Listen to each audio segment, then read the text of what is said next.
few grey hairs amongst us. We've obviously been in the property industry an awful long time. Over our 30, 40 years in some cases of time in the industry, how has investment in property changed? Dan? Well, from a commercial point of view, I've seen markets change. For example, in the late 90s, retail, specifically out-of-town retail, was the market that everyone wanted to invest in.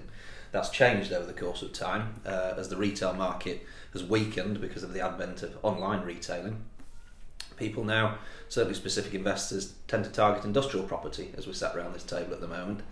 The likes of Amazon taking the big pre-lets. And what about residential lettings? I remember the days of rent regulation where you could only charge a certain level. You had a rent officer went in and said that's all you could have, and that there was no market. That got lifted. Then they brought in the buy-to-let mortgages that enabled people, ordinary investors, to get mortgages to buy property nice and easily, and that allowed massively increased supply of property and choice.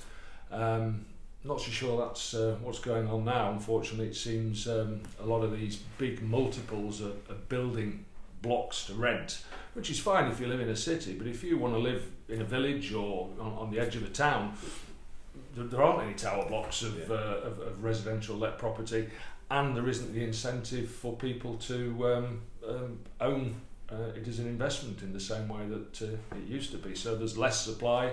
That pushes the prices up. So if you are still a landlord, that's good news.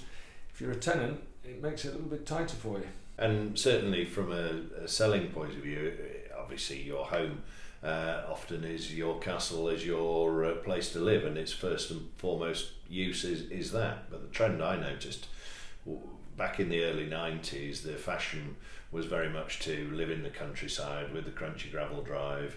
It then has moved very much to moving into town to all the facilities. And then COVID has made people stop and think about where it is and what they've got around them. And if they get locked down again, they don't want to be stuck with no outside space. So that push again back towards the villages has definitely happened.